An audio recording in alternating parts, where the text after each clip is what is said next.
اللہ الرحمن الرحیم نحمدہ ونصلی ونسلم علی رسولہ الکریم وعلی آلہ واصحابہ اجمعین اللہم صلی علی سیدنا و مولانا محمد وعلی آل سیدنا و مولانا محمد وبارک وسلم اللہم صلی علی سیدنا و مولانا محمد وعلی آل سیدنا و مولانا محمد وبارک وسلم صلاۃ و سلاما کثیرا کثیرا یا رب صلی وسلم دائما ابدا علی حبیبک خیر الخلق کلہم۔ توفیق الہی اور اپنے بزرگوں کی برکت سے کل زکوٰۃ کے موضوع پہ قرآن پاک کی آیات اور نبی اقدس صلی اللہ علیہ وسلم کے ارشادات سنانے کی سعادت حاصل ہوئی تھی۔ جیسے زکوٰۃ مالداروں پہ فرض ہے، اسی طریقے سے زکوٰۃ کے علاوہ بھی مالی ذمہ داریاں ہیں جو اللہ تبارک و تعالیٰ نے مسلمانوں کے ذمے لگائی ہیں۔ زکوٰۃ سے تمام ضروریات پوری نہیں ہوتی۔ زکوٰۃ ہر قسم کے مال پہ نہیں ہے، بعض مالوں پہ زکوٰۃ ہے۔ جیسے کل میں نے بتایا تھا کہ کچھ اثاثے قابل زکوٰۃ ہوتے ہیں اور کچھ اثاثے قیمتی ایسے بھی ہیں جن پہ اللہ تعالیٰ نے زکوٰۃ نہیں رکھی، پھر وہ زکوٰۃ بھی سال کے بعد ہوتی ہے، پھر وہ زکوٰۃ جو دی جاتی ہے وہ بھی بہت تھوڑی مقدار میں ہوتی ہے، اور اس کے جو مصارف ہیں وہ بھی اللہ تعالیٰ نے محدود فرما دیے ہیں۔ اس لیے زکوٰۃ سے تمام دینی ضروریات پوری نہیں ہوتی، اس کے علاوہ بھی انسان کو خرچ کرنا پڑتا ہے۔ اس سلسلے میں ایک نبی اقدس صلی اللہ علیہ وسلم کے ارشاد اور قرآن پاک کی ایک آیت آپ کے سامنے پیش کرتا ہوں۔ حضرت فاطمہ بنت قیس رضی اللہ تعالیٰ عنہ فرماتی ہیں کہ رسول اللہ صلی اللہ علیہ وسلم نے فرمایا کہ ان فی المال لحقا سوى الزکوٰۃ، کہ انسان کے مال میں زکوٰۃ سے ہٹ کے بھی کوئی حق ہوتا ہے۔ اور پھر نبی اقدس صلی اللہ علیہ وسلم نے اس کی تائید میں سورہ بقرہ کی آیت پڑھی۔ سورہ بقرہ کی آیت ہے، سورہ بقرہ جہاں آدھی ہوتی ہے اسے دوسرا نصف حصہ شروع ہوتا ہے دوسرے پارے میں، وہ ہے لیس البر ان تولوا وجوہکم قبل المشرق والمغرب ولکن البر من آمن باللہ والیوم الآخر والملائکۃ والکتاب والنبیین وآتى المال على حبه ذوی القربى والیتامى والمساکین وابن السبیل۔ اس آیت کا پس منظر یہ ہے کہ پہلے قبلہ مدینہ منورہ میں مسلمانوں کا قبلہ بیت المقدس تھا، پھر نبی اقدس صلی اللہ علیہ وسلم کا شوق تھا تو حق تعالی شانہ نے مسلمانوں کا قبلہ بیت اللہ شریف کو بنا دیا گیا، کعبہ شریف کو بنا دیا گیا۔ یہودیوں نے اس پہ بحث و مباحث شروع کر دیے تو حق تعالی شانہ نے فرمایا کہ نیکی صرف یہ نہیں ہے کہ مشرق کی طرف منہ کر لیا، مغرب کی طرف منہ کر لیا، قبلے کی جو بحثیں ہیں یہ زائد از ضرورت جو ہیں یہ ٹھیک نہیں ہیں، دین کی اور بھی بہت ساری باتیں ہیں۔ پھر حق تعالی شانہ نے دین کی اور نیکی کی باتیں اس آیت میں بیان فرمائی ہیں۔ فرمایا وَلَٰكِنَّ الْبِرَّ مَنْ آمَنَ بِاللَّهِ، نیکی یہ ہے کہ اللہ پہ ایمان لائے، من آمن باللہ والیوم الآخر، قیامت کے دن پہ ایمان لائے، والملائکہ اور فرشتوں پہ ایمان لائے، والنبیین اور نبیوں پہ ایمان لائے۔ اور نیکی میں یہ بھی داخل ہے کہ مال پسند ہونے کے باوجود، اس کی حاجت ہونے کے باوجود یتیموں کو، مسکینوں کو، قریبی رشتہ داروں پہ مال کو خرچ کرے اور سائلین پہ خرچ کرے اور گردنیں آزاد کرانے پہ خرچ کرے اور اقام الصلاۃ، نماز قائم کرے، وآت الزکاۃ اور زکوٰۃ ادا کرے، والموفون بعہدہم اذا عاہدوا اور جو لوگوں سے وعدے کیے ہیں ان وعدوں کو پورا کرے، اور بھی آگے ساری نیکیاں بیان فرمائی ہیں۔ تو یہاں اس آیت میں حق تعالی شانہ نے زکوٰۃ کو بھی بیان کیا، اور زکوٰۃ سے ہٹ کے رشتہ داروں پہ، یتیموں پہ، مسکینوں پہ، ضرورت مندوں پہ، مسافروں پہ خرچ کرنے کا بھی اللہ تعالیٰ نے ذکر کیا ہے۔ تو معلوم یہ ہوا کہ زکوٰۃ الگ فریضہ ہے، اور اس کے علاوہ بھی حق تعالی شانہ نے کچھ خرچ ہمارے ذمے لگائے ہوئے ہیں۔ اس آیت میں ضمناً ایک بات اور عرض کر دوں کہ قبلہ کی طرف منہ کر کے نماز پڑھنا یہ دین کا مسئلہ ہے، اس میں کوئی شک نہیں ہے، اور مسئلہ بھی اہم ہے۔ نبی اقدس صلی اللہ علیہ وسلم کو اس مسئلے سے دلچسپی تھی، اور حق تعالی شانہ نے اس دلچسپی کا تذکرہ فرمایا، قد نرا تقلب وجہک فی السماء، کیا نبی آپ قبلے کی تبدیلی کے انتظار میں آسمانوں کی طرف نظریں اٹھا اٹھا دیکھ رہے ہیں؟ ہمیں پتہ ہے، فَلَنُوَلِّيَنَّكَ قِبْلَةً تَرْضَاهَا، جو قبلہ آپ کو پسند ہے نا، ہم آپ کا منہ ادھر ہی کر دیں گے۔ اب فَوَلِّ وَجْهَكَ شَطْرَ الْمَسْجِدِ الْحَرَامِ، یہ بھی تو دین کا مسئلہ بھی ہے، اور اس مسئلے سے نبی اقدس صلی اللہ علیہ وسلم کو دلچسپی بھی ہے۔ لیکن یہود نے جب اس مسئلے کو موضوع بحث بنایا تو ضرورت سے زیادہ اس کے اندر بحث کرنی شروع کر دی۔ اس پہ حق تعالی شانہ نے فرمایا کہ تم نے صرف ایک ہی چیز کو دین کا مسئلہ سمجھ لیا ہے، دین کے اور مسائل نہیں ہیں۔ تو اس سے معلوم ہوا کہ دین کے مسائل میں بحث و مباحثہ میں پڑھنا اور زائد از ضرورت بحث و مباحثہ کرنا یہ حق تعالی شانہ کو پسند نہیں ہے۔ تو اس کے علاوہ اور بھی ذمہ داریاں ہیں جو انسان پہ ہیں، اور کیا ذمہ داریاں ہیں؟ ایک ذمہ داری میں آپ کے سامنے عرض کرتا ہوں جو بہت اہم ترین ذمہ داری ہے، اور قرآن پاک نے اس کا مقام بہت اونچا بیان فرمایا۔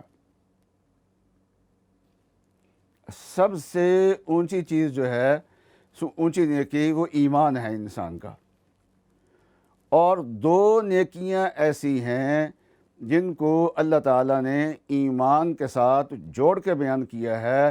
مطلب یہ ہے کہ ایمان کی جتنی اونچی شان ہے، ان دو عملوں کی شان بھی اس کے قریب قریب ہے۔ وہ دو عمل کون کون سے ہیں؟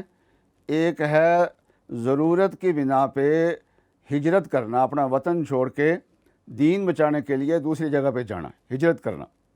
دوسرا، اللہ کے راستے میں اپنی جان اور اپنا مال خرچ کر کے جہاد کرنا۔ مکے کے لوگ، ان کو اللہ تعالیٰ نے سعادت عطا فرمائی تھی، وہ حرم شریف کی خدمت بھی کرتے تھے، اور حاجیوں کو زمزم کا پانی بھی پلاتے تھے۔ زمزم کے پانی پلانے کی جو خدمت تھی، اس کا نام سقایہ تھا۔ تو یہ ان کو فخر تھا اہل مکہ کو کہ ہمیں حرم شریف کی خدمت کی سعادت ملی ہوئی ہے، حاجیوں کی خدمت کی سعادت ملی ہوئی ہے، ان کو ہم پانی پلاتے ہیں، یہ سعادت ہمیں ملی ہوئی ہے۔ تو اس سعادت پہ ان لوگوں کو فخر تھا، لیکن حق تعالی شانہ نے فرمایا کہ اس پہ فخر نہ کرو۔ یہ لیٹ بن گیا۔ حق تعالی شانہ نے فرمایا کہ اس پہ فخر نہ کرو، یہ فخر کرنے کی چیز نہیں ہے۔ اجعلتم سقایۃ الحاج وعمارۃ المسجد الحرام، کیا حاجیوں کو پانی پلانا اور مسجد حرام کی تعمیر کرنا، اس کو تم نے دوسری نیکیوں کے برابر کر دیا ہے؟ اللہ کے راستے میں جہاد اور ہجرت کے برابر کر دیا ہے؟ ایسا نہیں ہے۔ فرمایا الذین آمنوا وہاجروا وجاہدوا فی سبیل اللہ باموالہم وانفسہم اعظم درجۃ عند اللہ، جو لوگ ایمان لائے ہیں، جنہوں نے ہجرت کی ہے، جنہوں نے اپنی جان اللہ کے راستے میں لگائی ہے، اپنا مال اللہ کے راستے میں لگایا ہے، ان کا مقام دوسری نیکیوں سے اونچا ہے، مسجد حرام کی تعمیر اور اس کی خدمات سے اونچا ہے، حاجیوں کی خدمت اور پانی پلانے سے زیادہ اونچا کام ہے۔ لہذا ان کاموں کو کیا ہے، یہ اللہ کے راستے میں جہاد اور ہجرت، یہ دونوں کام بہت اونچے ہیں، اور اس میں اللہ مال خرچ کرنا یہ بہت بڑی نیکی ہے اللہ کے راستے میں۔ ایک آیت اور بھی ہے، ایک جگہ حق تعالی شانہ فرماتے ہیں ان اللہ اشترى من المؤمنین انفسهم واموالهم بان لهم الجنہ، کہ اللہ تبارک و تعالیٰ نے مؤمنوں سے ان کی جان اور ان کے مال خرید لیے ہیں۔ یہ اللہ تعالیٰ خریدار ہیں اور ہم بیچنے والے ہیں۔ تو ہم کیا چیز بیچ رہے ہیں؟ اپنی جان بیچ رہے ہیں اللہ کو، اور اپنا مال اللہ کو بیچ رہے ہیں۔ اس کے عوض میں اللہ تعالیٰ دیں گے کیا؟ فرمایا بِأَنَّ لَهُمُ الْجَنَّةَ، کہ اللہ تعالیٰ اس کے عوض میں تمہیں جنت دیں گے۔ پھر یہ مال اور جان ہم نے اللہ کو بیچ دی ہے۔ جب کوئی چیز بیچ دی جاتی ہے تو اس کے حوالے کی جاتی ہے۔ اب اللہ کے حوالے کیسے کریں اپنی جان اور مال؟ فرمایا کہ جہاد میں جاؤ، وہاں اپنی جان بھی لگاؤ، وہاں اپنا مال بھی خرچ کرو، دونوں چیزیں اپنے خرچ کرو۔ یقاتلون فی سبیل اللہ فیقتلون ویقتلون، اور یہ حق تعالیٰ بھئی ہم نے جان بھی دے دی، مال بھی دے دیا، اس کے عوض میں جنت ملے گی یا نہیں ملے گی؟ تو حق تعالیٰ شانہ فرماتے ہیں وعدن علیہ حقا، یہ اللہ کا پکا وعدہ ہے، اور یہ وعدہ اللہ تعالیٰ نے قرآن میں بھی لکھا ہے، تورات میں بھی لکھا ہے، انجیل میں بھی لکھا ہے۔ وعدن علیہ حقا فی التوراۃ والانجیل والقرآن۔ پھر فرمایا کہ یہ لکھنے کی ضرورت نہیں تھی، اس لیے کہ اللہ کا جو وعدہ ہے وہ تو پورا ہو کے رہتا ہے۔ ومن اوفی بعہدہ من اللہ، اللہ سے زیادہ وعدہ پورا کرنے والا کون ہو سکتا ہے؟ پھر فرمایا کہ یہ جو سودا کیا ہے نا ہم نے اللہ کے ساتھ، یہ سودا کیسا ہے؟ جب سودا بڑا سودا کرے نا، کوئی آدمی بڑی بلڈنگ خرید لیتا ہے، کوئی مل خرید لیتا ہے یا مل بیچ دیتا ہے، تو وہاں بحث ہوتی ہے کہ یہ سودا کیسا ہوا، خریدار کے لیے کیسا ہے اور بیچنے والے کے حق میں کیسا ہے۔ تو یہ ایک گفتگو ہوتی ہے۔ تو اتنا بڑا سودا اللہ تعالیٰ سے کیا ہے تو اس کا حکم کیا ہے؟ تو اس کا جواب یہ ہے کہ حق تعالیٰ شاہ فرماتے ہیں فَاسْتَبْشِرُوا بِبَيْعِكُمُ الَّذِي بَايَعْتُمْ بِهِ، جو تم نے اللہ سے بیع کی ہے اس پہ خوشی مناؤ، مبارک ہو تم نے بہت اچھا سودا کر لیا ہے۔ تو اللہ کے راستے میں جہاد میں مال خرچ کرنا، یہ قرآن پاک نے اس کو ایمان کے قریب ٹھہرایا ہے، بہت اونچا عمل کرایا ہے، حتیٰ کہ بیت اللہ شریف کی تعمیر سے بھی اونچا، مسجد حرام کی تعمیر سے بھی اونچا، حاجیوں کی خدمت کرنے سے بھی زیادہ اونچا عمل قرار دیا ہے۔ حضرت تھانوی رحمۃ اللہ علیہ نے فرمایا کہ اس عمل کو اللہ تبارک و تعالیٰ نے تمام اعمال سے اونچا کیوں کہا؟ ایمان تو ہے ہی سب سے اونچا، لیکن ہجرت اور جہاد میں مال خرچ کرنا، اس کو اللہ تبارک و تعالیٰ نے اونچا عمل کیوں قرار دیا ہے؟ تو فرمایا کہ اس لیے قرار دیا ہے کہ اس سے دین کی سربلندی ہوتی ہے۔ تو معلوم یہ ہوا کہ ایسا کام، ایسی جگہ پیسہ خرچ کرنا جس سے دین کی سربلندی ہوتی ہو اور دین قائم ہوتا ہو، دین کی ترویج ہوتی ہو، دین کی ترقی ہوتی ہو، اس جگہ پہ مال خرچ کرنا یہ اللہ تعالیٰ کو بہت زیادہ پسند ہے اور یہ بہت زیادہ ضروری ہے، اور مسلمانوں کے ایمان اور دین کے باقی رہنے کے لیے ضروری بھی ہے۔ تو زکوٰۃ کے علاوہ بھی کچھ مصارف ایسے ہیں جن پہ مال کو انسان کو خرچ کرنا چاہیے۔ اور انسان یہ چاہتا ہے کہ میں اللہ کا مقرب بندہ بن جاؤں، میرے اندر نیکی اور تقوی آ جائے، تو حق تعالی شانہ نے اس کے لیے ایک شرط بیان فرمائی ہے۔ فرمایا لن تنالوا البر، تم ہرگز نیکی نہیں پا سکتے جب تک یہ کام نہ کر لو۔ کیا جی؟ حتیٰ تنفقوا مما تحبون، حتیٰ کہ وہ مال خرچ کرو جو تمہیں زیادہ پسند ہے، وہ اللہ کے راستے میں مال خرچ کر دو، اپنی پسندیدہ چیز اللہ کے راستے میں خرچ کر دو، جو چیز تمہیں زیادہ پسند ہے۔ جب یہ آیت نازل ہوئی تو ایک صحابی حضرت صلی اللہ علیہ وسلم کے پاس آئے اور فرمایا کہ مسجد کے قریب جو بیرحا جو کنواں ہے، اس کے ساتھ جو باغ ہے، وہ باغ بہت شاندار ہے، اور مجھے اپنے اموال میں سب سے زیادہ پسند یہی ہے، میں یہ کہاں خرچ کروں؟ تو رسول اللہ صلی اللہ علیہ وسلم نے فرمایا واہ واہ واہ واہ، بہت اچھا مال ہے، بہت اچھا مال ہے اور بہت اچھا صدقہ ہے۔ انہوں نے فرمایا کہ اللہ تعالیٰ چاہتے ہیں کہ جو سب سے زیادہ پسندیدہ چیز ہے وہ اللہ کے راستے میں خرچ کرو، تو مجھے یہ باغ پسند ہے، میں یہ اللہ کے راستے میں خرچ کرتا ہوں۔ حضرت صلی اللہ علیہ وسلم نے فرمایا کہ اس کو اپنے رشتہ داروں میں تقسیم کر دو، جو حاجت مند ہیں اور ضرورت مند ہیں ان میں خرچ کر دو۔ اللہ کے راستے میں مال خرچ کرنا، اس سے مال کم نہیں ہوتا بلکہ اللہ تعالیٰ مال میں برکت عطا فرماتے ہیں۔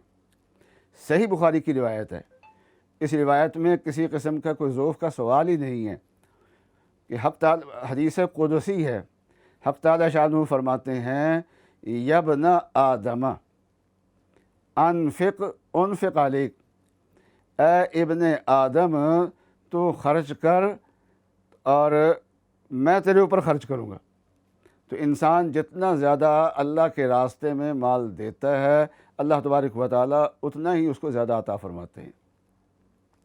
فرماتے ہیں کہ نبی اقدس صلی اللہ علیہ وسلم نے فرمایا اپنی وفات سے چند دن پہلے، فرمایا کہ میرے ساتھ جس آدمی نے حسن سلوک کیا میں نے زندگی میں اس کا بدلہ بھی دیا ہے،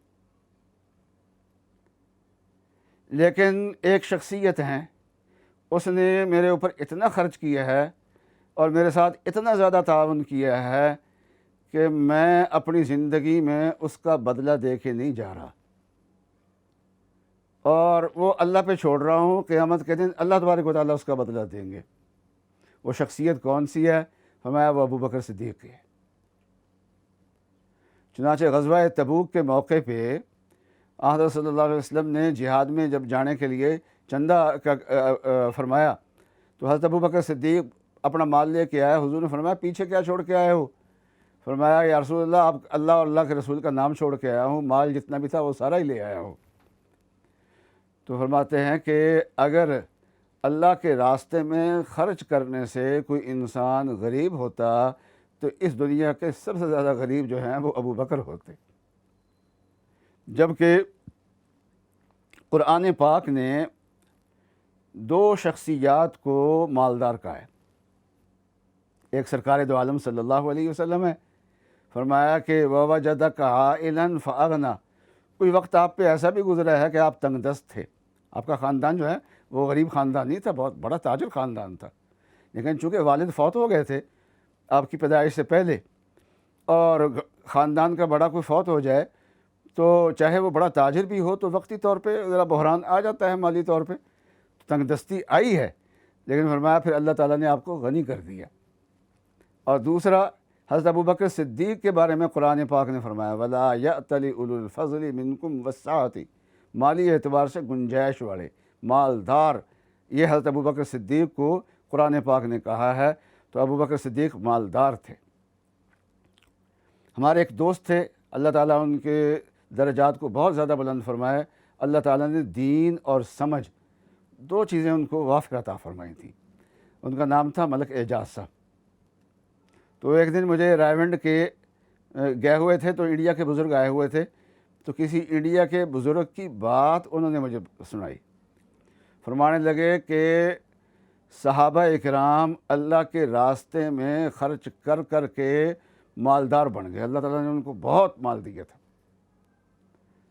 اور ہم لوگ جو ہیں وہ مال کما کما کے تنگ دست ہو گئے ہیں کنگال ہو گئے ہیں، ہم مال کما کما کے، ہماری توجہ صرف مال کمانے پہ ہے، اللہ کے راستے میں مال خرچ کرنے پہ نہیں ہے۔ تو مال جو آتا ہے وہ جتنا ہے وہ دو، ایک ہمارا اصول ہے، ایک اللہ کا اصول ہے۔ ہم کہتے ہیں اللہ سے لیں گے اور اپنی ضروریات پوری کر کے پھر اللہ کے راستے میں مال خرچ کریں گے، لیکن اللہ کا ضابطہ یہ ہے کہ جو کچھ ہے اس میں سے اللہ کے راستے میں خرچ کرو، اللہ تعالیٰ اور دیں گے۔ ہم کہتے ہیں لیں گے اور دیں گے، اور اللہ فرماتے ہیں دیتے جاؤ اور لیتے جاؤ، جو ہے تمہارے پاس وہ دیتے جاؤ اور لیتے جاؤ۔ تو دو تین باتیں میں نے عرض کی ہیں، وہ ہے اللہ کے دین کے لیے مال خرچ کرنا، اللہ کے دین کی بقا کے لیے، اللہ کے دین کی ترقی کے لیے، اللہ کے دین کی ترویج کے لیے مال خرچ کرنا، یہ اللہ تعالیٰ کو بہت زیادہ پسند ہے۔ اور ایک چیز جس کی اللہ تعالیٰ نے بہت زیادہ تحسین فرمائی ہے صحابہ کرام کی، وہ ہے ایثار، کہ انسان کو اللہ تعالیٰ مال دے تو اپنی ضروریات پوری کرنے کی بجائے دوسروں کی ضروریات پوری کرنے کو ترجیح دے۔ قرآن پاک میں فرمایا گیا یؤثرون علی انفسہم ولو کان بہم خصاصہ، کہ یہ صحابہ کی شان یہ ہے کہ یہ دوسروں کو ترجیح دیتے ہیں چاہے خود خسارے میں ہی ہوں۔ تو اس کے کچھ واقعات بھی ہیں کہ ایک صحابی تھے، حضور صلی اللہ علیہ وسلم کے مہمان کو گھر لے کے گئے تھے، تو کھانا محدود مقدار میں تھا، تو اگر میزبان اور مہمان دونوں کھائیں تو پیٹ کسی کا نہیں بھرے گا۔ اب یہ چاہتے تھے کہ مہمان رسول اللہ صلی اللہ علیہ وسلم کا ہے، اس کا پیٹ بھرنا چاہیے۔ تو میزبان نے اپنی اہلیہ سے یہ کہا کہ جب کھانے کے لیے بیٹھے نا تو تم چراغ ٹھیک کرنے کے بہانے آنا اور کسی طریقے سے چراغ کو گل کر دینا۔ چنانچہ انہوں نے ایسے کیا، چراغ گل کر دیا، اور مہمان یہ سمجھتا رہا کہ میزبان میرے ساتھ کھانا کھا رہا ہے، اور میزبان نے اپنا ہاتھ کھینچ لیا تھا۔ اس طریقے سے مہمان کا پیٹ بھر گیا۔ اور بھی بہت سارے واقعات ہیں کہ کئی صحابی ہیں جنگ میں زخمی ہوئے تھے اور سب کو پانی کی ضرورت تھی۔ پہلے آدمی کے پاس پانی لے کے گیا آدمی، اس نے دوسرے کی طرف اشارہ کر دیا کہ ان کو پلاؤ۔ اس کے پاس گیا، اس نے اگلے کی طرف اشارہ کر دیا ان کو پلاؤ۔ انہوں نے اگلے کی طرف اشارہ کر دیا ان کو پلاؤ۔ تو اس طریقے سے وہ سارے ایک دوسرے کی طرف اشارہ کرتے رہے۔ ان 7 میں سے کسی ایک نے بھی پانی نہیں پیا، اور سارے کے سارے جو ہے وہ بغیر پانی پیے شہید ہو گئے۔ اور بھی بہت سارے واقعات ہیں، لیکن یہ صرف یہ تو جزوی واقعات ہیں۔ صحابہ کرام نے بحیثیت مجموعی ایثار کی ہے۔ حضرت عمر رضی اللہ تعالیٰ عنہ کے زمانے میں 2 سپر طاقتیں وہ مسلمانوں کے قبضے میں آ چکی تھیں، ایران اور روم کی، فارس اور روم کی سلطنتیں، اور عراق کے سارے علاقے، بیشتر علاقے، اور بیت المال جو ہے وہ بہت زیادہ امیر ہو گیا تھا، اور صحابہ کرام کے پاس مال آ رہے تھے۔ لیکن حضرت عمر رضی اللہ تعالیٰ عنہ کے آخر زمانے تک صحابہ نے اپنے معیار زندگی کو بدلا نہیں، وہی کچے مکان، وہی کچی مسجد، وہی سادہ زندگی۔ تو حضرت عثمان رضی اللہ تعالیٰ عنہ نے پھر تبدیلی لانی شروع کی، اور خلیفہ راشد تھے اور ان کی ذمہ داری بھی تھی۔ اگر خلفائے راشدین وہی کچے مکانوں میں رہتے، کچی مسجدوں میں ہی نمازیں پڑھتے، تو شاید امت یہ سمجھتی کہ پکے مکان بنانے، پکی مسجدیں بنانی جائز ہی نہیں ہے۔ تو حضرت عثمان نے اپنی ذمہ داری پوری کی ہے، لیکن حضرت عثمان کے دور تک تمام مسلمانوں نے سادہ زندگی کو اختیار کی ہے۔